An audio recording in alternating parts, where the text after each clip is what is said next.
everyone. I'm Rosa. Hi, JD. I saw the first 5. Yeah? What do you think? Whoa. Yeah, that's the reaction. Yeah. I watched them and I felt the same way. I was like, oh. Would you, if you had to choose to either only do like crazy green screen movies like this from now on, or never do it again, what would you do? I enjoy being animated. I enjoy existing in other dimensions.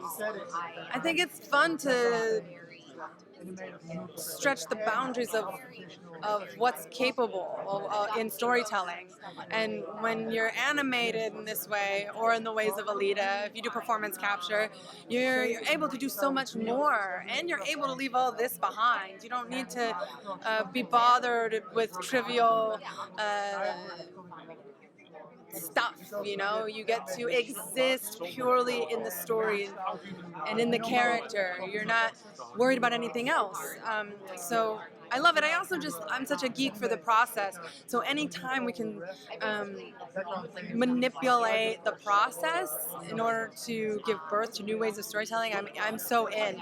And also to find new ways I can perform. It's just fun, you know.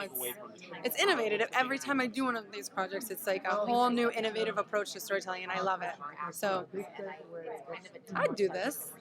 I mean, if I have to choose, yeah, why not? I mean, yeah, it stretches the boundaries of what I'm capable of, so I never want to stop learning. Would Alita and Alma be friends? It's interesting. I don't know. I mean, because Alita is extremely optimistic. She's an optimistic person. And Alma is a very... In the beginning, she's a big downer, man. Yeah.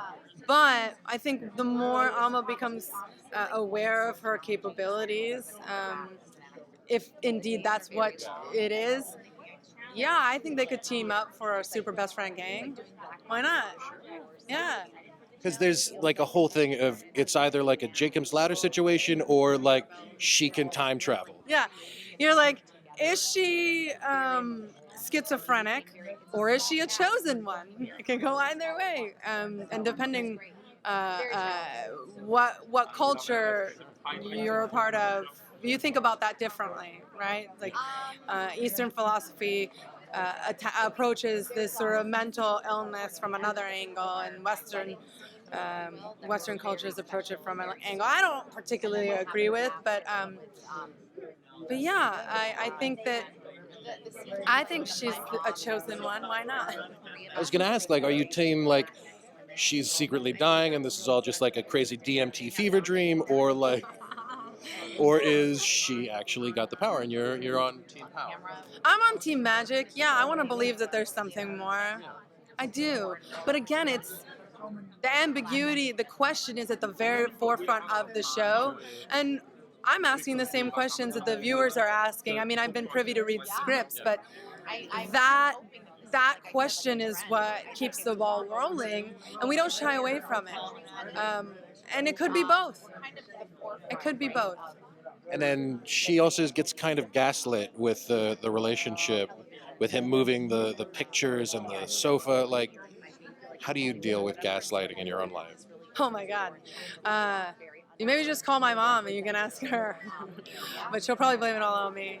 No, gaslighting it's a special kind of fuckery that I don't really appreciate, and I try not to do it. But we're all, no one's immune to gaslighting someone, and you hate when you do it and you hate when you receive it. It's the worst.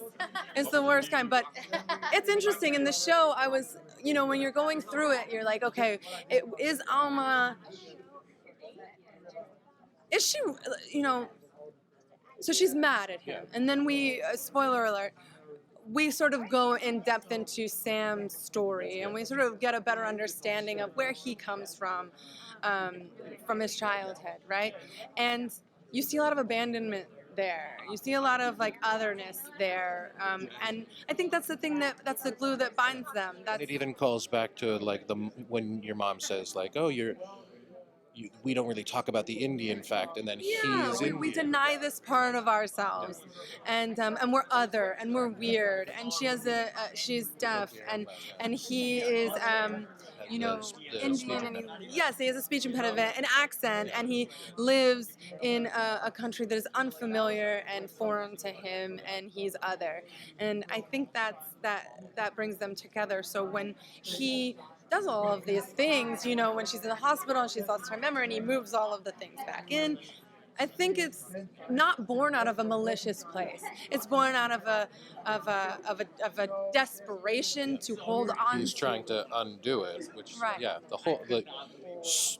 there could be college classes taught about the show. I know. It's hard when people are like, "What's it about?" I'm like, take your pick. What you want to talk about? It's about all of it. It's funny because I heard Keanu Reeves answer that question about the Matrix, and he just listed all of the things it was actually about. Like he took it very literally, and I think I'm just gonna do that from now on. Yeah. Thank you so much, Rosa.